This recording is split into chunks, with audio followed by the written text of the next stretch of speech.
The Albers Placement Center is the career center for the business school in Albers. And I know we may have other folks across campus joining us. Welcome. We have some teammates from Career Engagement Office on the call as well.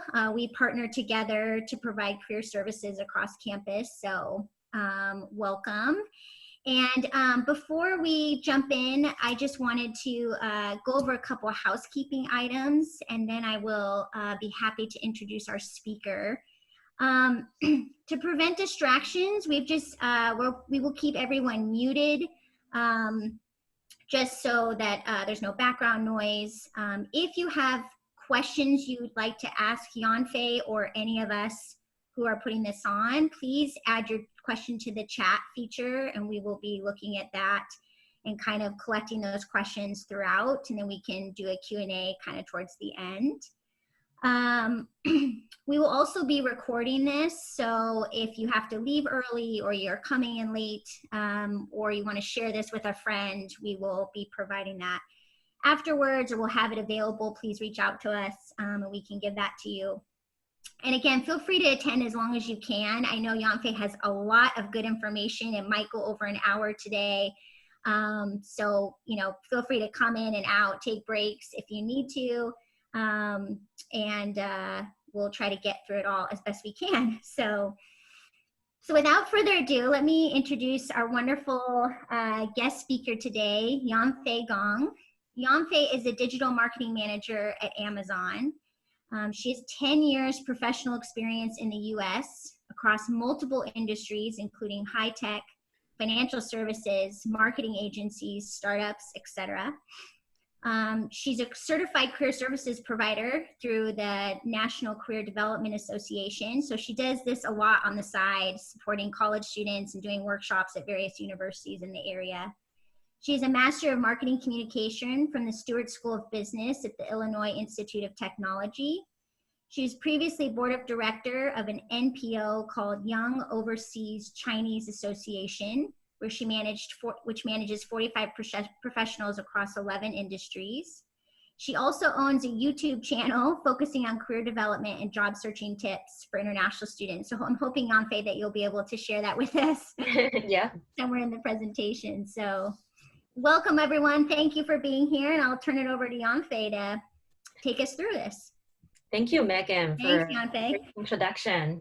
Hi, everyone. My name is Yanfei, and I'm glad to be invited by the Albers Placement Center at Seattle University and I hosted a webinar to talk about the job search strategy for international students. So before we get started, first I want to take a look how many of you are international students. I know this invitation went out to international students. I'm just wondering how many of you are international students. Can you type in the chat box? Or maybe raise your hand too, you could do that.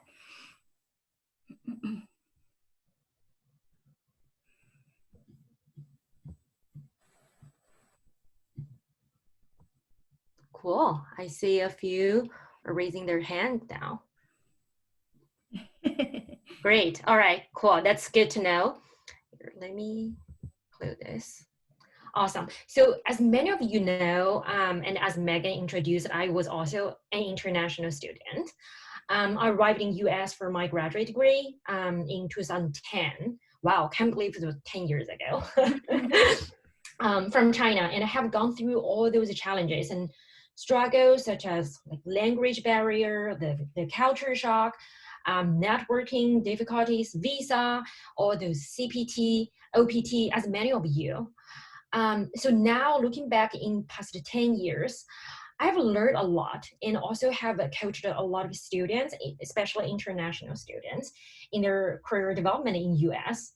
So today I want to share with you my suggestions as a digital marketing manager and also as a hiring manager in Amazon, and as well as a professional career service provider from National Career Development Association. So for those people who are in this webinar, how many of you are undergraduate student or graduate student? Are you able to, if you are here, if you are undergrad student, can you raise your hand again?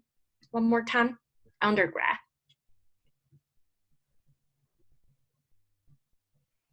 Perfect. How about graduate student?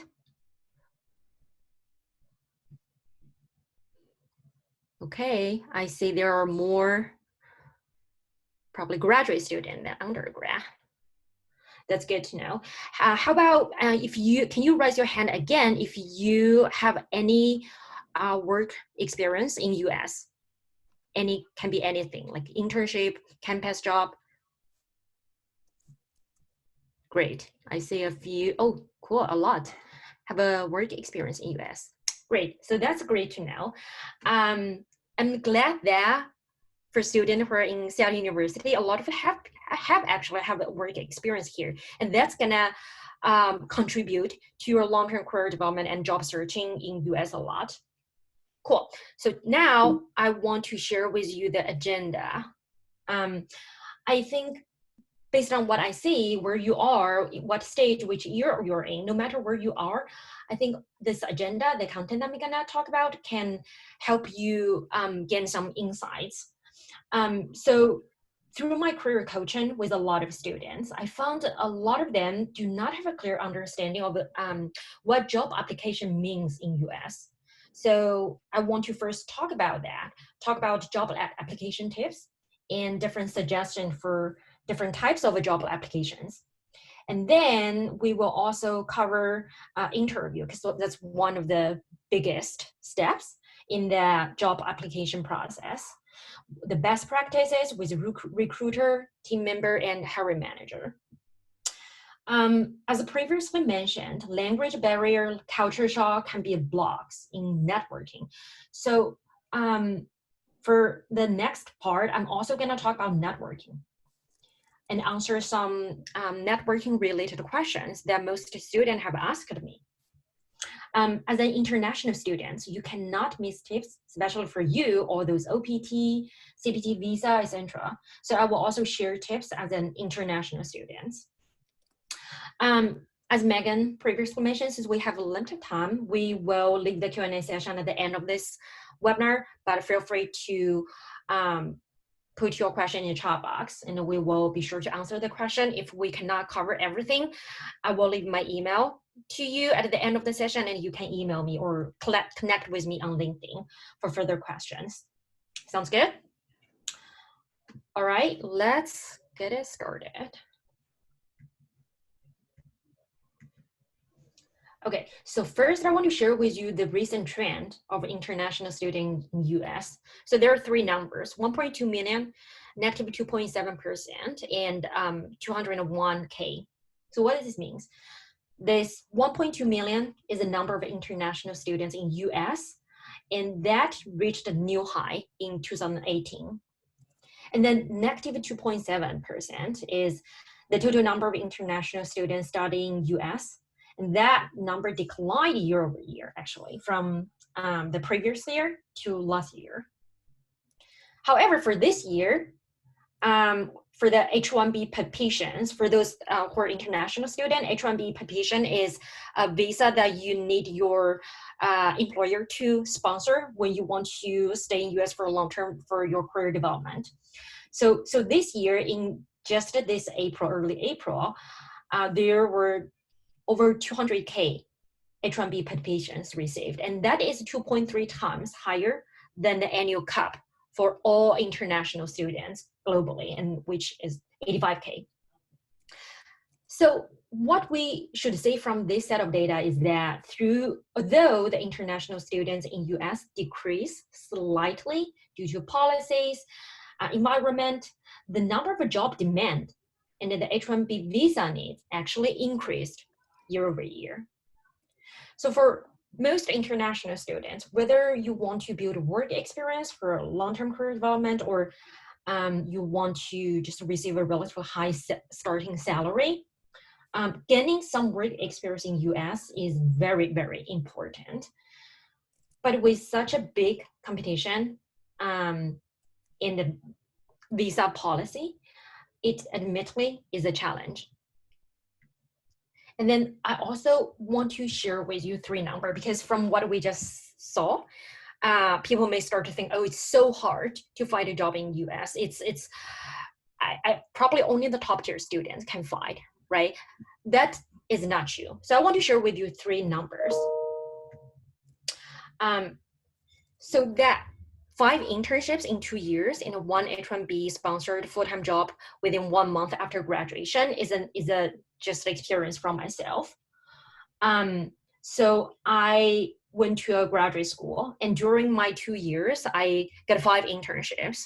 I used all my CPTs and OPTs, and luckily I got my H-1B visa 1 month after graduation. And I do want to share with you my journey of that.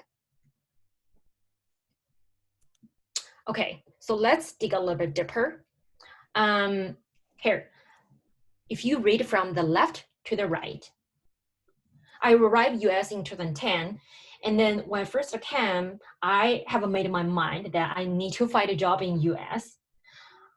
So at that time, I set the goal that after 2 years, I will start my job as a full-time employee here. So when I first joined school, I started to do research on the policy of international students who work in US.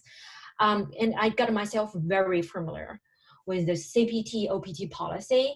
And I tried my best to understand job market related to my major, because a lot of people in marketing major may know that it's not the best major to find a job in US. So I tried really hard to understand the job market related to my major, and within my major, what are those segmented field that have a better job market, and also the industry trend. I also studied and communicate a lot with people, including professors, alumni, and then my mentors, and really try to get myself prepared for the overall landscape, just overall job market landscape, and in the just long-term career development in US. So then when I first started the research, I got to know that in my school, because I knew CPT at that time after research, I got to know that my school, international student could not use CPT in the first school years. And that is, by the way, that policy is school by school. Every school has a different policy on their CPT. So check with your school, check with Albers Placement Center on those items. But for my school, international student could not use the CPT for the first school year. And then after that, CPT can be used in either winter break or summer break or during the semester. So that was good after 1 year. With that in mind, I focused a lot on academic experience and networking, language improvement, resolve the culture shocks thing in my first year, because there was only that much thing that I can do to find a job, right? So I did a lot to just get myself fully prepared for the upcoming year. So luckily, and then if you read from the left, the first column, I get to know that my school has this credit-based social practice project. It's kind of like a co-op project with local small business, local employers, where we kind of like volunteer, get immersed in their work environment, help some projects, but they give us academic credit. So I participated on that, and then I gained my first working experience in US.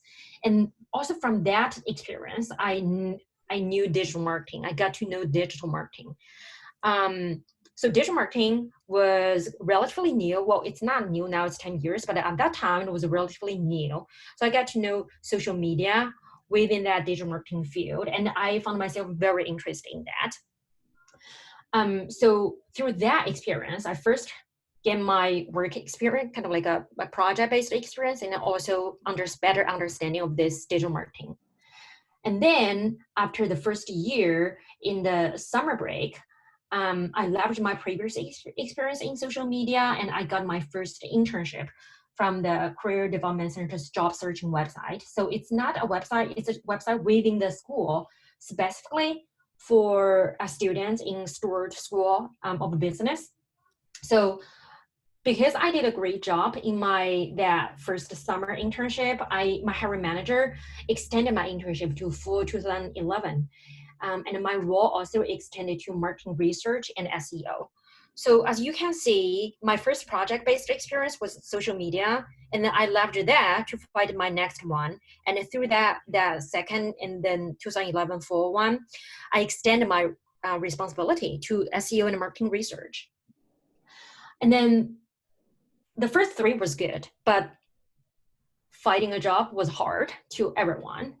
So I was trying really hard to find my third one in fall winterish 2011, but it really took me a long time.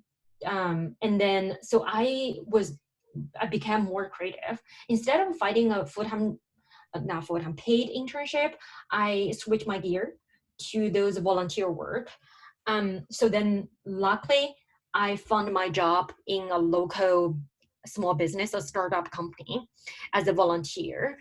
And then I worked there, leveraged my SEO background, and also extended my role again to web analytics. And then by the end of the third internship, I already gained a lot of experience, and then things had become easier for me. And I used the same strategy of leveraging the previous experience, and I found my fourth internship and a fifth one. And the fourth was in TransUnion. If you're familiar with this credit system in United States, TransUnion is a top 5 credit bureau in US. So that was a great company. And then I did web analytics and then email over there.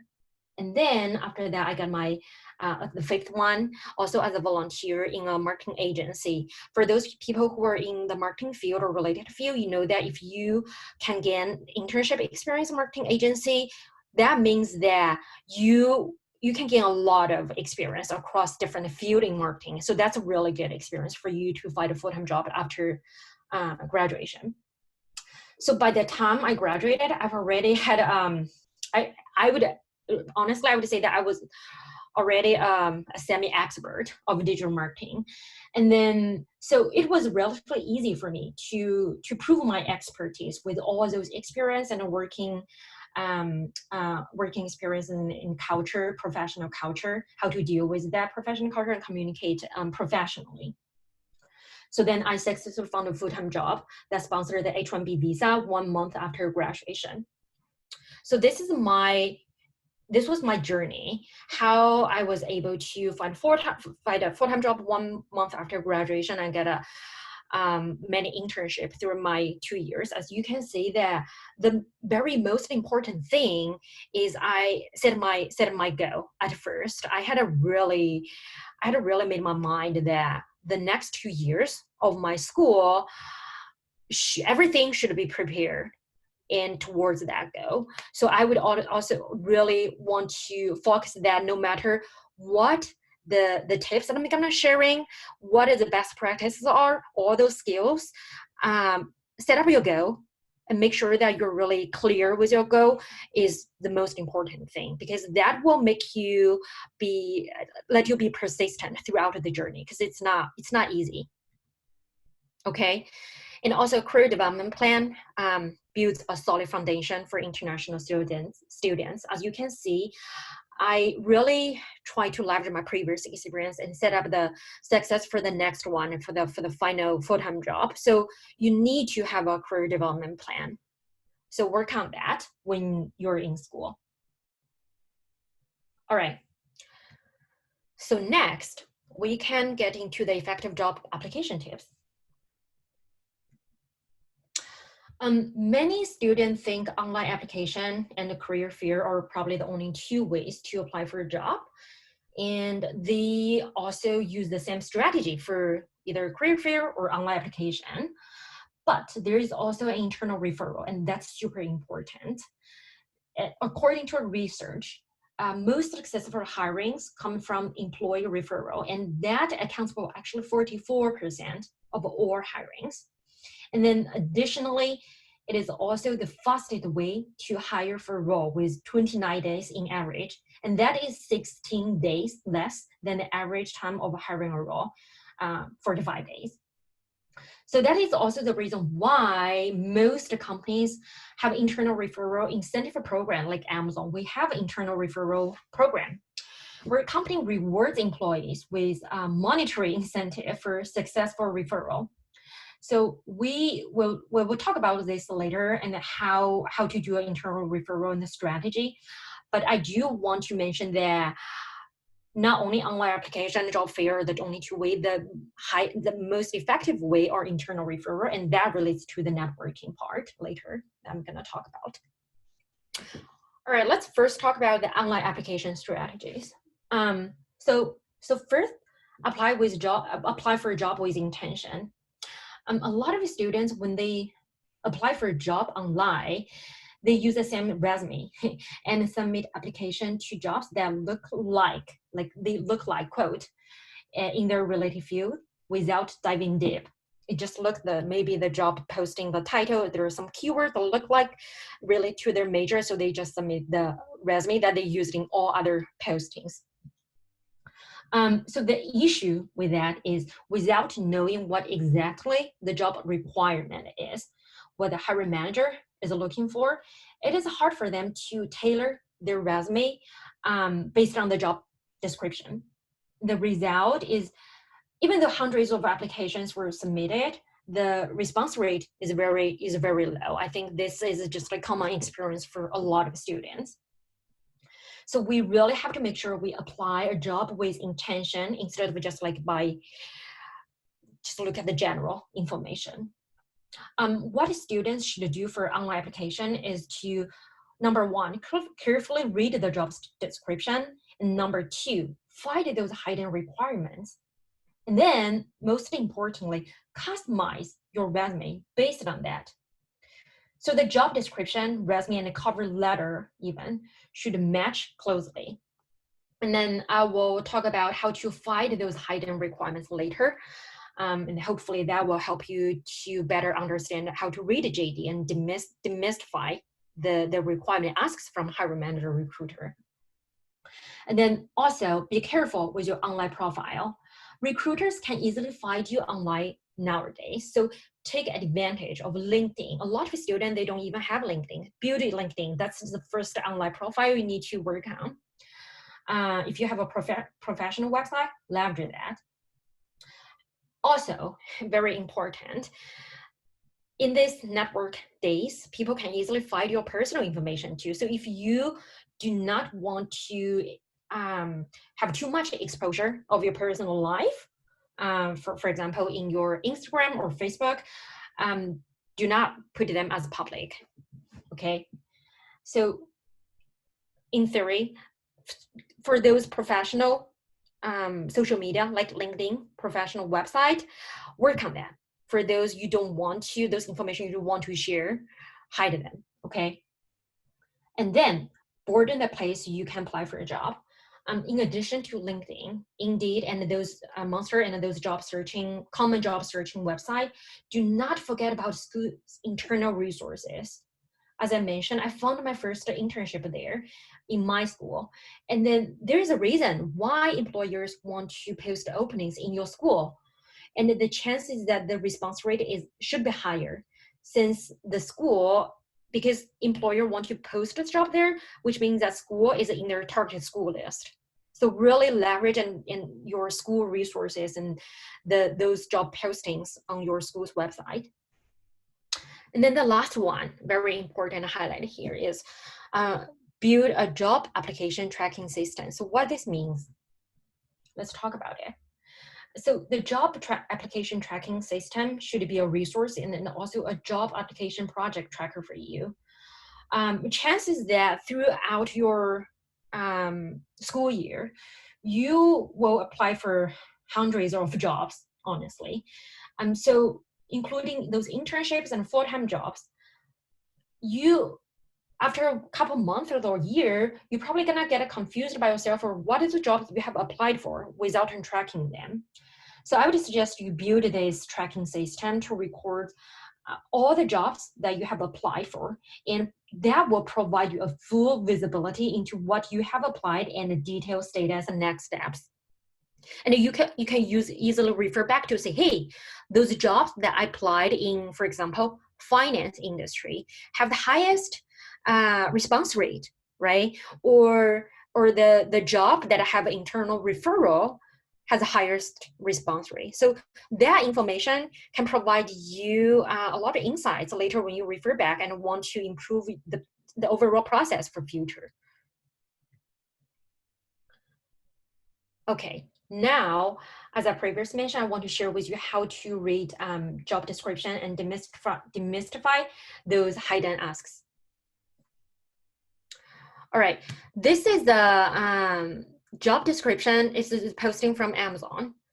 Those yellow highlights are things that when for example, as a candidate, I want to apply for this job, those yellow highlight things I would focus on.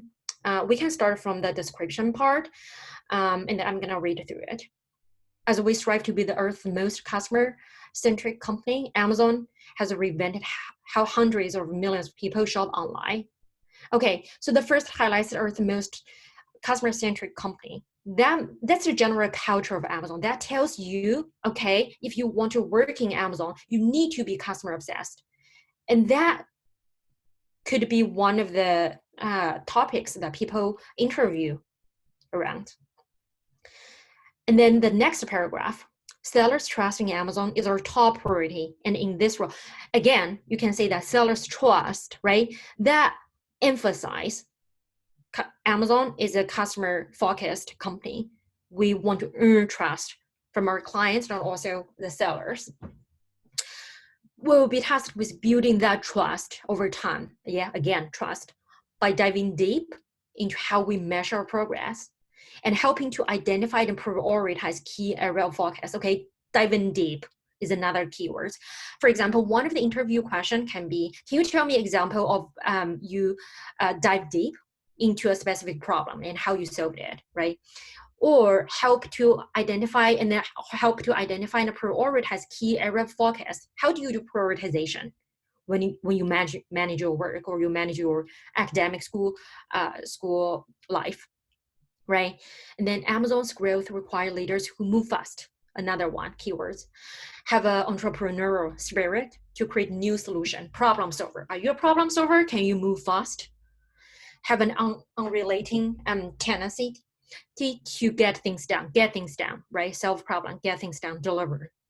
And are capable of breaking down and solving complex problems. Again, solve problems that echo the previous keyword. The successful candidate will be self-starter, a lot of good keywords. Self-starter, comfortable with ambiguity and be able to create and maintain efficient automated process. Oh my God, there are a lot of keywords. When I read this, I'm gonna be like, okay, I really know how I tailor my resume. I can also predict what are those interview questions that they're gonna ask. Are you a self-starter? Can you show me an example? How do you deal with ambiguity? How do you invent and simplify and automate the process, right? Those could be questions. They know and love working with business intelligence tools, can model multi-dimensional data set, and they can partner effectively with business leader to answer key business questions. And this sentence includes the hard skill that this job asks for. And soft skill, communicate with the leaders. They're analytical and creative, and don't quit. Analytical, creative, a lot of keywords. This is a role with high visibility to senior leadership. Okay, so one of the interview question could be, what's your experience interact with senior leaders, right? And then with high opportunity for impact for those willing to roll up with their sleeves and dive deep to achieve a result. Again, this echo to the first part, right? Dive deep, get things done, deliver result. And then based on qualification, you can read more, right? Translate basic business problem into analysis requirement. Oops, let me hide this. Use analytical and statistical rigor to solve questions again and drive business decision, which is also deliver result. Develop queries and visualization, that is hard skill keywords. The reporting, write a query, output efficiently, that is hard skill, right? Again, query syntax, query optimization, convert data to make it analysis ready. Those are all hard skills. And you need to have an example, prepare example that can answer those questions around hard skills. reorganize and adopt best practices, and monitor and troubleshoot. And then again, ETL job and a SQL query, that's hard skill too. And then they have this job description also provide preferred qualification. Those are good to have, but not must to have. However, I want to say that for a company that is super competitive to get in, do not ignore those preferred qualifications. Okay, cool. Yeah, so this is one of the example how I would really try to understand the job description. As you can see, what is the hiring manager, the recruiter are asking for? Really there, it's there. It's just a matter of can you find them or not? Can you find them and tailor your resume, prepare your answers to run those asks? Okay. Now, let's move to strategies for career fair. So the goal of attending a career fair for an employer, for a company, why they want to join a career fair is really they try to meet and find the right candidates as many as possible in a short amount of time. So they want to just like meet as many people as possible. And also because of this and the traditional format of a career fair where interviews meet with interviewer face-to-face, it's easier for both company and interviewer to communicate and get to know each other. And you should also treat it as you have passed the online application, right? Because online application doesn't really guarantee a face-to-face communicate. So leverage the career fair. It's super, super important. You kind of like have passed the online application and have a direct face-to-face opportunity to talk with those hiring manager or recruiter. And also given that the success rate of a career fair is higher than just purely applying online. So how can we narrow it down and get us more follow-up interviews through the career fair? So I want to categorize career fair, the preparation into a couple of stages. So first, I don't know how, so can you also share, I want to do a live poll again. For people who have attended a career fair before, when do you prepare for a career fair usually? Can you, is there any way, I don't know, to type in the chat box? Yeah, I'm managing that. So if people want to type in the chat box, I can give a, what's it looking like? Perfect. 2 weeks prior. Okay.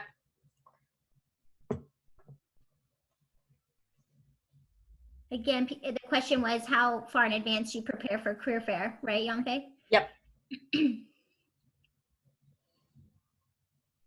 2 weeks, 1 week. Okay. Yeah. Perfect. So a couple of weeks, 1 to 2 weeks. Thank you, Megan. Yeah. Cool. So the suggestion here is 2 months before. Why? Why that long?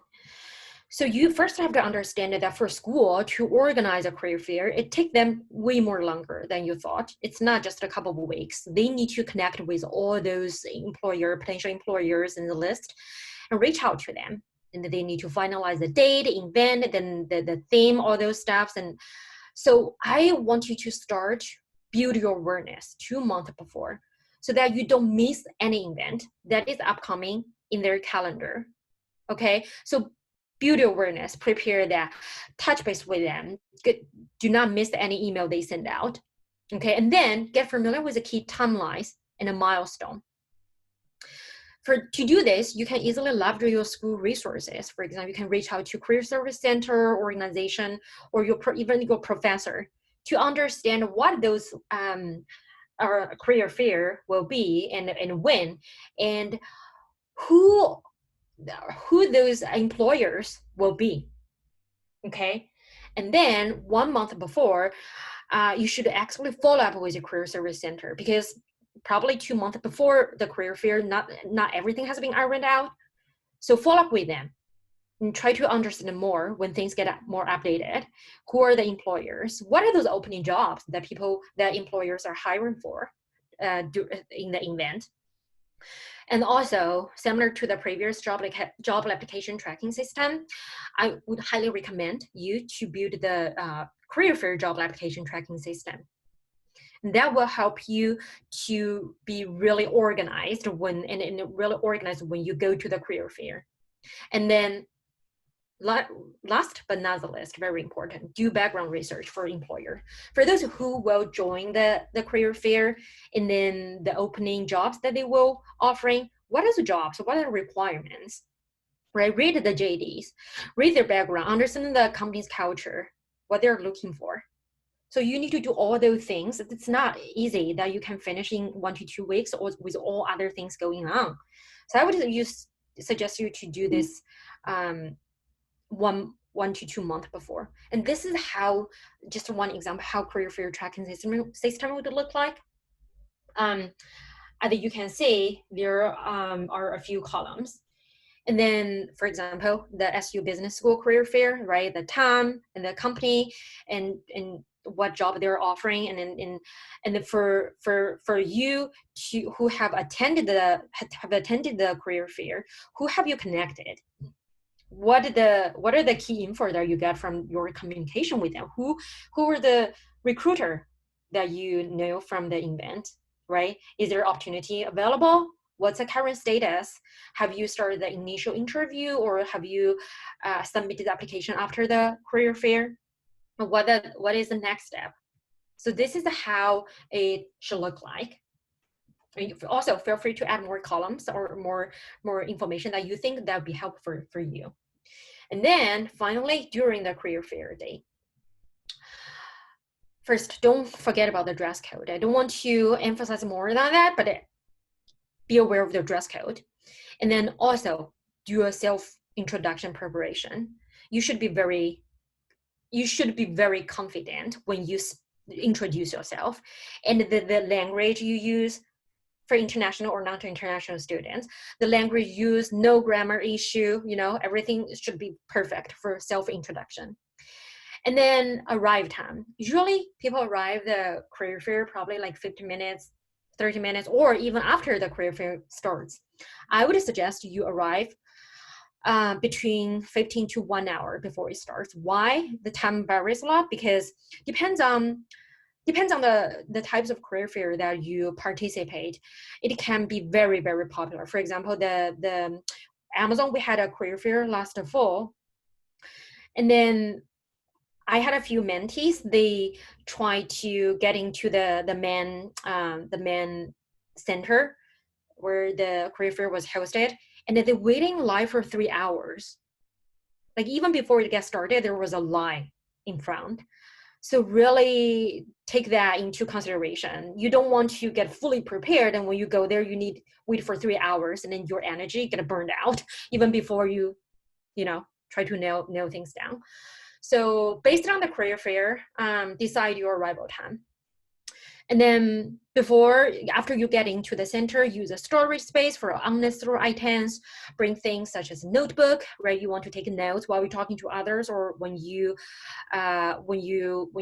summarize your previous performance for the next discussion, and bring your resume. Okay, and then also background research. Sometimes you forget the information that you did in the background research ahead of time, and then you need to probably put that in the tracking system or in a notebook. Any referral letter. If you have any referral letter from the specific company that you want to talk with, bring that with you. And then once you get everything ready, first take 5 minutes to get familiar with this environment. Map it out in the because everyone who get into the job fair should have received a brochure, right? And then in the first 5 minutes, map out that and highlight those companies that in your top tier list, second tier list, and design a map, design a way, a road, how you want to start, or where you want to talk, who you want to talk next.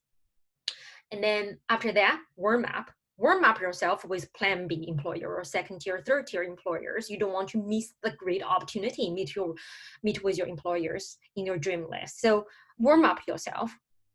And then when you wait, highly chances that when you want to talk with an employer or hiring manager, recruiter, you will wait in a line. When you wait in line, don't just like do nothing. Be focused. If you can observe how the previous person, their communication goes, you may be able to hear some of the question that the recruiter asks. So get a quick impression of the recruiter when you are in line, and then you may be flexible. You may be able to hear some information that you can prepare quickly, and then you are prepared when it's your turn. And then build a great first impression with your confidence. As I previously mentioned, your self-introduction should be a perfect one. Start with that, build a great impression, and confidently talk with the recruiter or hiring manager. Then after the previous talk, quickly review your performance before the next one. Don't rush to talk to as many as possible. Summarize your performance. Figure out the things that you can improve in the next round, okay? And then once you have finished to talk to all those people in your list, do not rush to leave if you still have time, if the career fair is still on. Because again, this is a great opportunity for you to practice your communication skill, your interview skill, right? Even though those employers are not in your dream list, it doesn't hurt to talk to them, introduce yourself. All right, so what should we do after that? Can I interrupt you? Sorry. Yeah. Can I ask you, I know a lot of our international students, what's your advice if they feel like there's not a lot of opportunities for international students at the career fair, or companies aren't willing to hire or sponsor? Mm-hmm. Yeah. And what's your advice if it's grad students and they feel like a lot of the opportunities are more undergrad focused or entry level? What's kind of the perspective to have in those situations, I guess?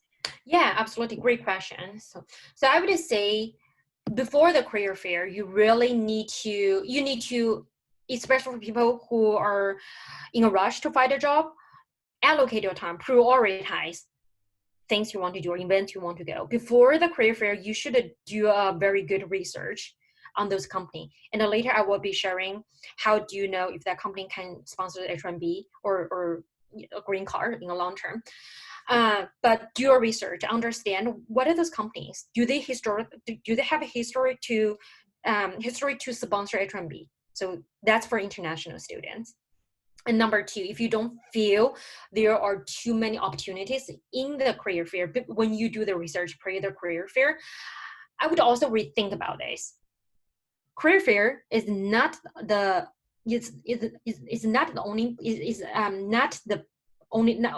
place for nail down a job, to find a job. It's a great place to find a job, connect with employers, but it's also a great place to practice your interview skill.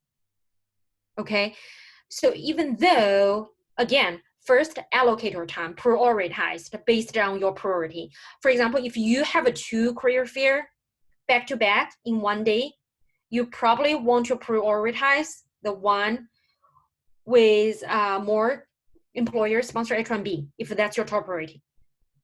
However, if your goal is not, I need to find a job in a rush, you may want to attend the career fair that provide you more opportunity to communicate and to get to know the overall job market. So be really clear about your goal. Does that answer the questions? I think so, Yampe. That was great. Yeah. Perfect. All right. So now let's move to the post-career fair. I think we need to move faster because I have a lot of slides after this one. So review the career fair job application tracking system, and that should happen one day after, right? You want to make sure you have a fresh mind of who you talked to, what is the key information, what is the next step. And then do not forget, write a thank you letter 1 to 2 days afterwards. You will get the business card from the recruiter in most cases. So write a thank you letter, right? In that thank you letter, re-emphasize how much passion you have for this role, your expertise, your background. And then also LinkedIn connections. That's also important for you to get to know that person and build a connection in the long run. And then summarize your overall performance, practice, and improve for the next career fair. Okay, then let's move to the internal referral. The most important question are who I should ask for internal referral and how to ask. That's just two major question for this thing. And this also relates to the network you have and how you're networking with people in your circle or outside of your circle. So one way I group my network is I group them into 4 categories. A strong connection are those who you're most close with, such as your friends, families, and they are great resources and they know you most. So do not be shy to ask for help from them. With one thing to be noticed that make sure when you express your ask their idea, express it clearly so that they fully understand what you want, how they can help you. And then weak connection are those you have connection with, but not a lot. You need to put a long-term effort on them, and you need to forge the relationship carefully. A few things you can do, for example, such as find the shared interest and chat about it, or you can set up a coffee chat with them to connect. However, do not overcomplicate it. Do not overthinking the network, because a lot of times if you, as an international student, you overthink it. You think, oh, I'm doing networking for something with a goal. That's not the case. It's just networking just generally show your interest to that person, right? It's just like a human being natural social interaction. So do not overcomplicate, do not overthink about it. It's just a very natural thing, especially in US. People networking like in a lot of occasions, every day, every week. It's not that complicated. And then for those who you do not have a direct connection, that means you do not know them directly, or actually, let me put it this way, they do not know you. You know them, they do not know you. So if there is a middle person that who can introduce you to that people you want to meet, work with them, ask for the help, right? You need to find the middleman and move them to the weak connection circle and work on your connection, build your relationship with them in the long run. One way to find the middle person is through the LinkedIn, right? If there is a middle person in the LinkedIn, in your homepage, you can see that. And then for those who you cannot find on LinkedIn, meaning you have no connection or you don't know them, they do not know you. But there is a company that you want a job in a company that you want to apply for. You just don't know anyone from that company in your network. So that is called no connection group, right? You can find someone from that no connection group for the referral through companies of job posting you're interested in. For example, if you're interested in Amazon, but somehow you don't have you don't know someone from Amazon, but you can find a list of people who work in Amazon on LinkedIn, right? So find those people and do some research, understand their background, and try to evaluate if that person is from the same team or relatively related team that has a job posting you're interested in. And then start to reach out, ask for help in a professional way, be polite. Okay, so quick quiz. Which is the most effective way for job application? You can type in the chat box.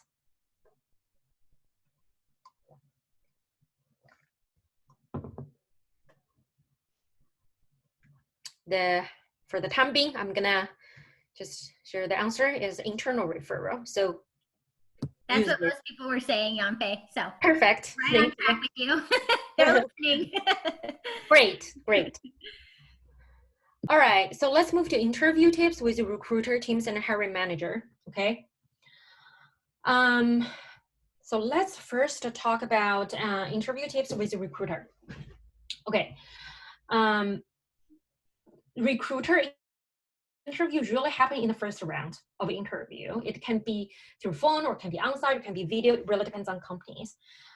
remember this, recruiters, they have a few tasks that they need to accomplish during the interview. Number one, they need to understand and confirm the candidate has met the bar for hard skill and academic background and work experience bar.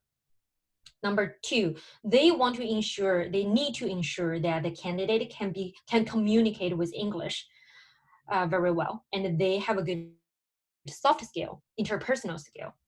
And number three, they need to make sure the candidate's personality and working style from high level match with company's culture. Okay, so they really have those three tasks to do in that interview with you. So how can you address each of these and leave them peace of mind?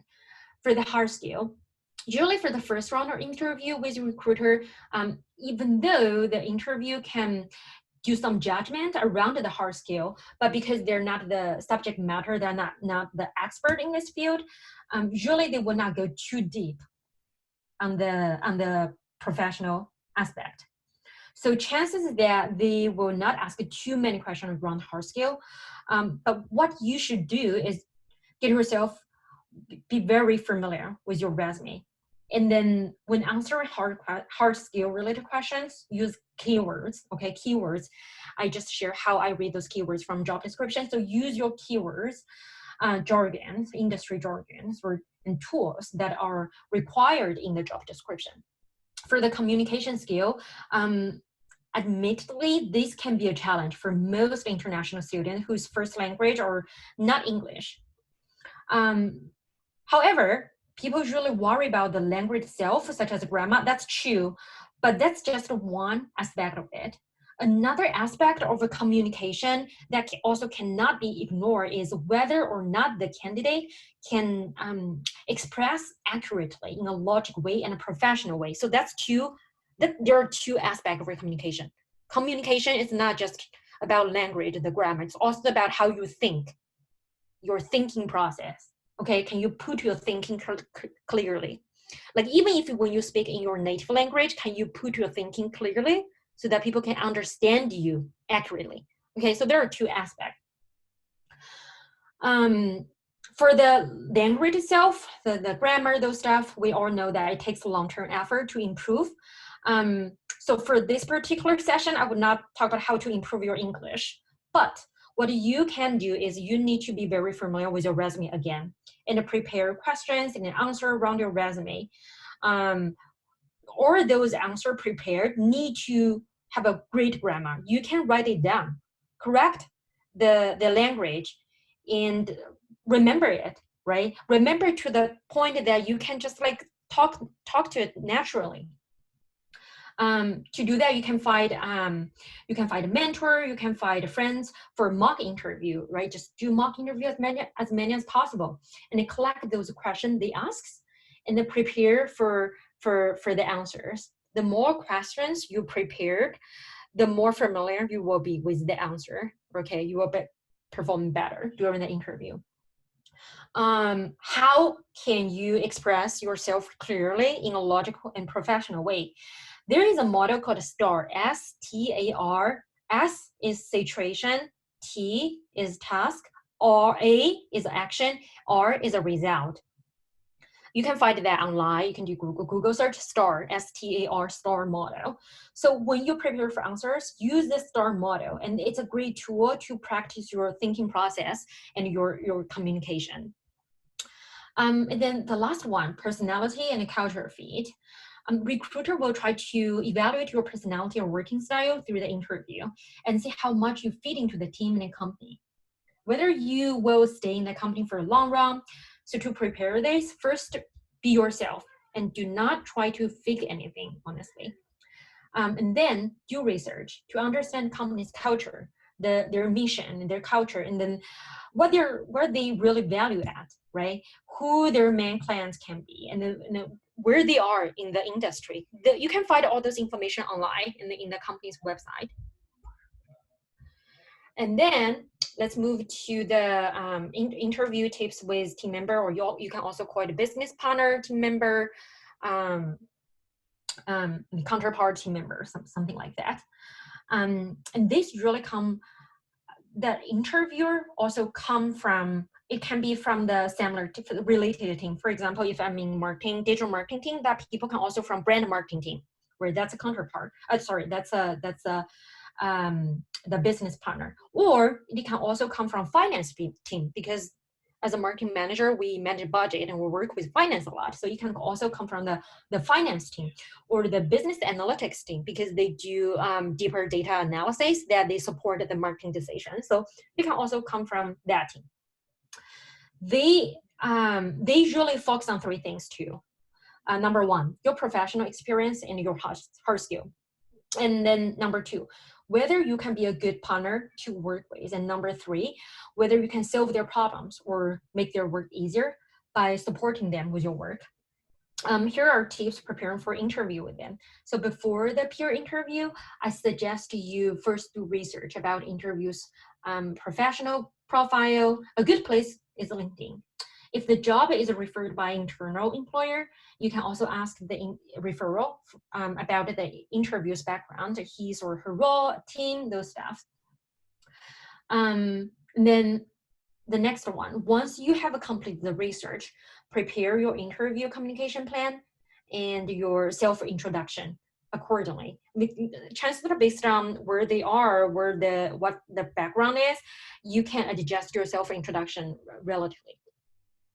When you interview with a business partner, be very engaged in the conversation instead of purely answer questions. A lot of people, international people, they do not have confidence, or they are afraid of sharing the professional insights about related topics. I would say, do not think of it that way. Be really confident and sure about your professional insights about related topics during the interview. You can have a really natural communication instead of just a purely ask and answer interview format. The communication, back and forth interaction will actually make them feel better, because it kind of like show them how your communication, your working relationship will be if you get the job. So I would say really naturally communicate with them. Do not afraid of sharing the insights that you have. And then additionally, if you can find any, or you can hear any specific problem that they're trying to solve currently, use your professional experience to propose a few suggestions. That doesn't hurt, never hurt. Okay, try to demonstrate your problem solver, because they want you to be able to solve problems for them.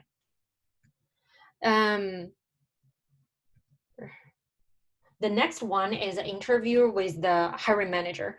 A few things they want to understand is, are you interested in this role? For this one, you should really leverage the opportunity to demonstrate your passion, how this role and experience will help build your long-term career success. And again, do not afraid of asking questions. A lot of time, ask good questions to not only showcase your interest, but also demonstrate your professional experience. And then they would also want to say if there is a job fit and a culture fit. So then read the JD, right? Read the JD. Do a demand and supply analysis. Demand is things they are looking for. Supply is the experience that you can supply with. And then they also want to say, if you're a quick learner, how fast can you be onboarded? Can you just, do you need to take a long time to get onboarded and start to work, or you can just like easily onboard it and start to work and solve problems right away, right? And then for that one, you probably want to demonstrate your fast learner through your previous experience. And then can you help achieve his or her goal, right? What's your added value? Again, love your experience. How did you achieve the goal? How did you achieve the team goal previously? Or if it's an academic project, how did you contribute or achieve the academic result, achieve the academic project goal, right? Be prepared. And then chemistry between you and her. Remember that hiring manager is also a human being. They expect good relationship with their team. And also they have their work style, they have their own management style. So for example, some manager focus on details and expect daily checking with his team. And some, they just manage the overall direction. and they expect you to own the entire program, more hands-off. So you should really use this interview opportunity to understand that person's management style. Okay, does his management style fit into your working style? Remember, it's when they interview you, you are also interviewing them or interview for the job. It's not job application or interview. It's not just they select you. You are also selecting the company, and you are also selecting your future bosses or people you're gonna work with in your daily life. So that's also very important. So don't be afraid to ask questions such as what's your management style. Also, you can leverage your network to understand if the internal referral or someone can tell you that people's management style. Okay, I want to emphasize that job application is a mutual selection process. Be prepared, be yourself, and ask questions. Yonfei, can I ask you a question before we go to networking? Sure. I know I get a lot of questions from international students on through the application process and the interview process, how to talk about their visa status. Mm-hmm. You know, do they wait to be asked about it? Are they upfront about it? What did you what was your philosophy and how did you approach that? Yeah, great question. So I would first do background research here. Now we're talking about this, I can share these resources now. There is a website, I also previously mentioned this one. It's called myvisajobs.com, okay? Before you even interview that person, you can go there and find out if that company historically sponsored H-1B, okay? If you figure that they sponsor H-1B, and by the way, you can also find what is the job field that they sponsor H-1B, because some companies sponsor middle to higher level, some companies do not sponsor entry level, some companies sponsor analytical or STEAM majors, some do not. Okay, so you can find that here. So ideally, before the interview, you should have known that already. And then, if luckily that company sponsors H-1B, great, just directly ask for that. Okay, in your interview, do not hide it because they sponsor it. However, if you haven't seen that company sponsor any visa, chances that it's hard for them to make a case for that individual person. So I would really think about how do you want to view this opportunity. If the goal is to get this job, first I would not hide things. I would not say, hey, I don't. And then later you say, when you get the offer, you say, yes, I need. That's not, don't burn the bridge for a long-term relationship. But if they don't sponsor H-1B, I think that's fine. It's a great opportunity for you to practice your interview skill. And you just say you don't need, if you really don't need, and then you just use it as a way to practice interview. But ideally, you should have known that before the interview. This website is a great resources. Does that answer the question? I think so. That's perfect. If anybody else has follow-up to that, please put it in the chat, and then I can forward it to Yonfei. Thanks, Yonfei, for jumping around. I appreciate it. Oh, totally. So let's move to networking. Okay, so there are a few networking FAQs that I want to share my answer with you. So the first thing is, what are the things to keep in mind when you network with others? So I would say three things: why, who, and how. Why, meaning why do you want to attend this networking event? What is your goal, right? Because you only have a limited time and energy, and everything has the opportunity cost, right? So be laser focused and selective when you decide if you should participate in a networking event. For those who are in a really urgent need to find a job, I would definitely prioritize this networking that either hosted by industries committee, for example, or specific companies, or that really relates to your major and the job field that you gonna go apply for a job from. So be prioritized and know the goal. And who. Once you understand and know that you want to attend the event, do your research and see who will also be attending the networking event, and prepare your elevator pitch accordingly. That's super important. Introduce yourself, right? You want to impress others at first. You don't want to make people feel that you cannot even do your self-introduction perfectly. And then third, how do you network? There are a few tips, and the first is always send a follow-up message afterwards. It can include such as, for example, discuss the topics or other opening items that you promised to follow up. So always follow up, okay? And then networking is a long-term effort, as I previously mentioned. Do not only follow up when you have asked. You can use these previous tips for managing the weak connection circle that I shared with people you network with. So it's a long-term process. And then last but not the least, remember, people always care about themselves more than you. It's just a psychological thing in human being. So less talking, more listening at first. Okay, you want to know that person. Let them talk.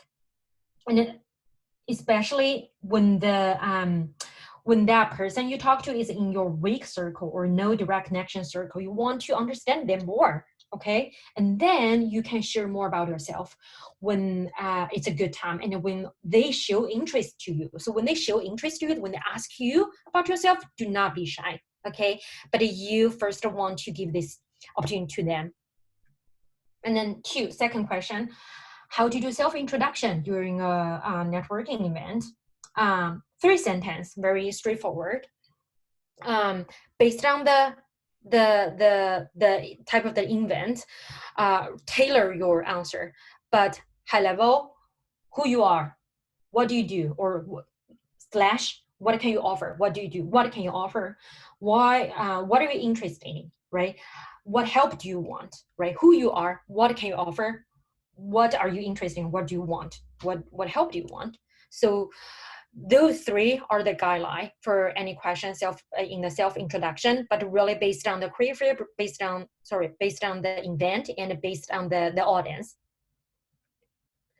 The next one, how to maintain a long-term relationship after the first chat. Again, follow up with them, right? You can follow up with discussion point, follow-ups that I shared before, follow up with them, right? Make sure they know that you do not just want to talk to them, you care about the long-term relationship. You want to keep that good relationship with them. You want to build the connection. And then follow up in appropriate frequency. You don't want to follow up too frequently. Also, you don't want to wait for like a year or half year to follow up with them. Really follow up when you feel there is the opportunity. For example, there is an event that you think probably both of you are interested to attend, and then you can go and ask around. Or if there is a new piece of information that you think that person may be interested in, share that with them. Or if it's a holiday, just send a simply great. So follow up with them in appropriate frequency. And then the fourth one is how to network as an introvert. So for this one, I want to say that, so first, again, be clear about why. For introvert, I know it's extremely hard for them to initiate or be the icebreaker, go out, reach out to others. But we really need to be clear that if you want to find a job in US, if you want to build your network, build your circle, network is a must, okay? Network is a must. So be clear about that. Instead, step out of your comfort zone. And then number 2, be yourself. It's okay, it's great, it's perfect to be an introvert, right? And then be yourself. This may sound cliche, but it's true. Beating yourself up for not having a loud or extroverted personality will only hold you back. So be honest, you're introvert, that's okay. And then take baby steps. Okay, so when you are about to reach out to someone, you probably want to practice on your own. So for example, you probably want to practice with yourself about your introduction a lot. And then you can gradually move to your close inner circle, your strong connection, right? Practice with them. And then expanded that circle, gradually, and once you feel more comfortable talking to more people, expand that comfort zone. And then mock interview is another mock networking is another great suggestion. And then last one is you can take public speaking course, right? That's a great way to practice your communication skill. Public speaking skill also offer you a lot of opportunity to talk aloud, talk with people, someone else. Yeah, All right. I have a quick question about networking. How do you effectively network when you're really like you're in an active job search phase, you're hoping for a referral, but you don't want to seem pushy or like make a bad impression? Yeah. And can you ask for it, or should you wait for them to offer the referral? Okay, so if you're in an urgent position, ask for it. Okay, that's also related to the previous part that I was talking about. When you have no connection, right? Remember that circle? You have no connection with someone, but you found a job that you're really interested in, but you don't know someone from that company who can refer you. Definitely reach out with cold call. However, be really careful about the way you talk in email, in the LinkedIn message, for example. Number one, you want to showcase that you're a polite person, you're a professional person. Okay, be very articulate in your language. Number two, tell that person the reason, right? You want him to refer you for that job. Why? Right? Because they just don't, most people, they do not want to refer because of a referral. They want to make sure that your experience, your background can match with the posting. So it can be a short version of a cover letter, right? Why you think that role matches your background. And then I can ask if that person can kindly refer you to that role, and then thank that, be gratitude, thankful for that person. Highly chances that if people send a cold call, for example, to me, with a referral request, and I can see from the cold call email or text that that person really has a good background and can match the background match with the job post, I'm happy to do that. Why not? Because again, as I mentioned, company has this referral program. If that person gets successfully referred, and I get the bonus. It's a same for everyone else. So don't be afraid of asking that, but be very articulate in your language. Good. And if I can add, I know our office, the Albers Placement Center, I know Career Engagement Office, our teams are happy to help you in your networking strategy as well.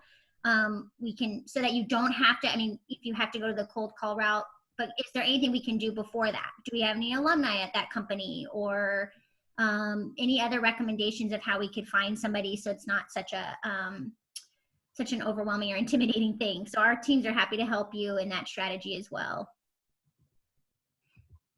Great, that's perfect.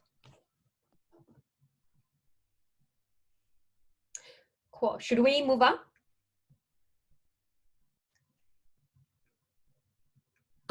Yangfei, it's 1:45.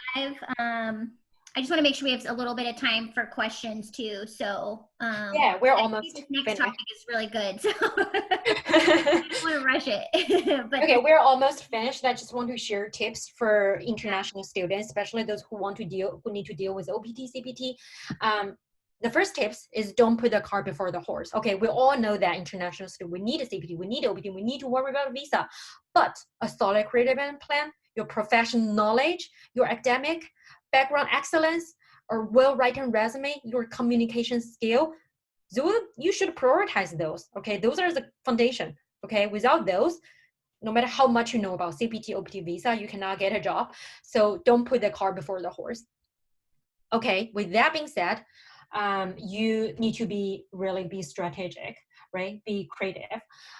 Know your goal, work backwards, and bridge that gap, similar to how I did in my 2 years.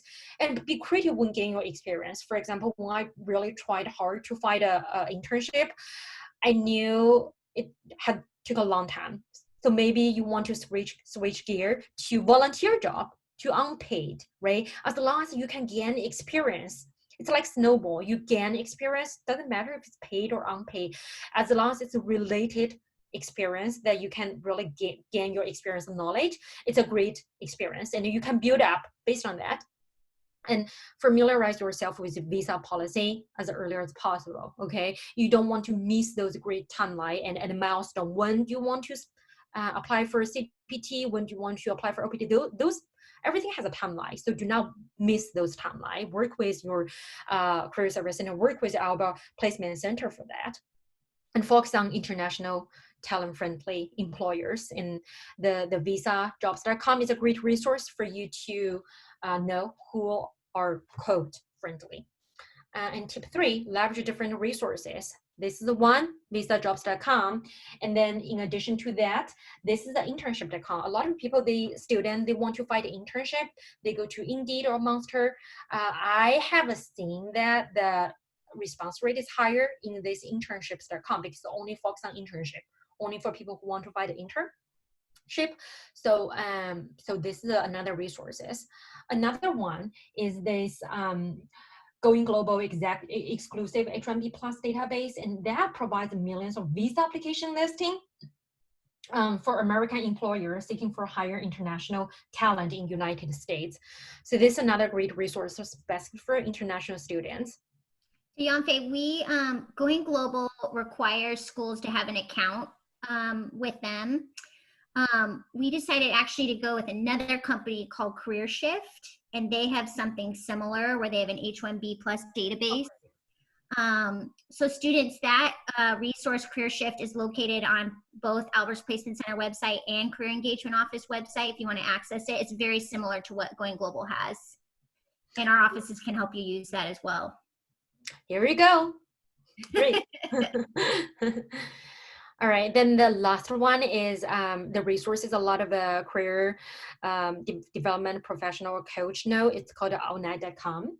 And this is a great resource, and this is directly sponsored by US Department of Labor, and it provides a lot of real-time information for job, career, occupation, and it also has a lot of information about career development and common skill for a particular job or how its daily work looks like. So this is another great resources. So with that being said, this is the end of my presentation. And as previously promised, if we cannot answer all the questions, here is my email. This is a QR code of my YouTube channel and my name. You can find me on LinkedIn.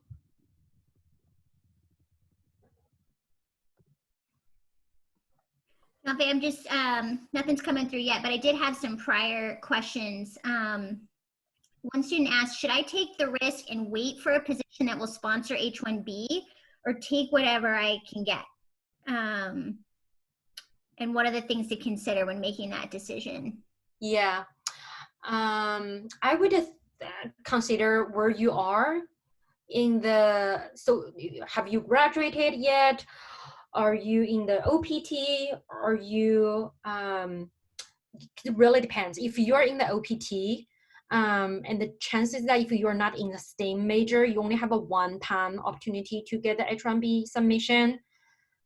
So I would say if you have already get the job offer that does not sponsor visa, then if you still have a couple months before the April timeline, H-1B visa timeline, you can take that offer and work for a few months and then continue looking for another one that sponsor H-1B. But if you're already, for example, for timeline, now may not be the best example because the time has been finished.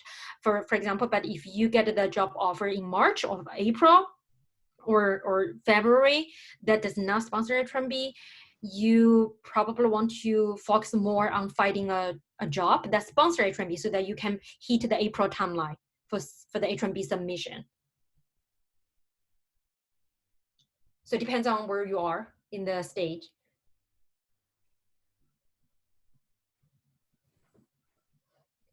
Again, if you have any questions, please submit it in the chat box and I'll be happy to ask to Yanfei. Yanfei, any good, one question I was going to ask was any good plan B ideas if working in the States is not coming to fruition? Sorry, can you repeat again? Yeah, is there any good plan B ideas if— Sorry, there's nothing to repeat. Sorry, I don't know why you called my Siri in my phone. Good plan B ideas if working in the States isn't coming together, you know, like go home and try to work for a US company, try to work somewhere else. Have you heard anything? I know that was not the case for you, but any thoughts on that? I would say, so first, if the plan is to really work in US, another plan B, I would say, especially for now during the COVID, I know that a lot of company has a hiring freeze. Depends on the school. Another option could be take additional courses and extend the graduation time frame. I don't know, Megan, I don't know if that's an option, but I know there is an option for some schools. Yeah. You probably want to consider take additional courses, extend it, so you pass this specific particular situation period, and that could gain you more opportunity to find a volunteer job, gain experience, or internship, leveraging the CPT. So that's an option. I also see some students, they really want to stay, so they take another degree where they can gain more experience, related experience. And probably building those more technical skills would be really good, because that's kind of what's highly desired right now, right? Yeah, exactly. There are also some companies, even though the students are in US, but they are willing to relocate that student to other countries, so they can work in that country for a few years, and then when they apply for the visa, at some level, they don't apply for the H-1B visa, they apply for the L-1 visa. So that could be an option, but there are a lot of companies that can do that, but that's an option too. Looking for international experience, not just the US. Great. I also wanted to mention, we have a couple colleagues on this too that are from our International Student Center. So when Yante was mentioning, like, make sure you're familiar with the visa process and all of that.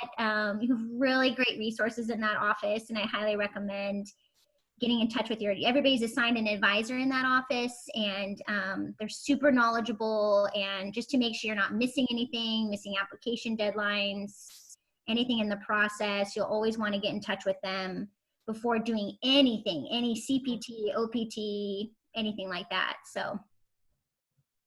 Exactly.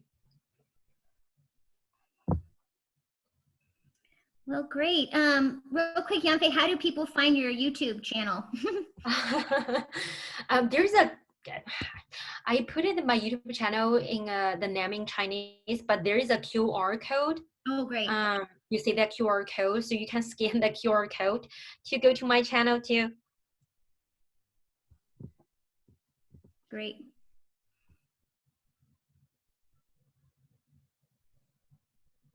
Or if you email me, I can email you the link. Yeah, thank you for providing your email. Hopefully everybody can see it there. If you have follow-up questions you didn't want to ask with the whole group. Are you okay to get emails, Yanfei, or LinkedIn requests? Yeah, great. Sure, absolutely. Thank you for that. Really great. Okay, well, I haven't had any questions come through. I just want to be mindful of everybody's time. Again, we have recorded this, so somehow we'll figure out a way to provide that.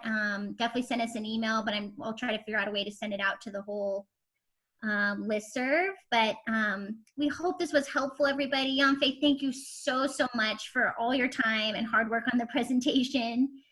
Absolutely. Thank you for all your hard work.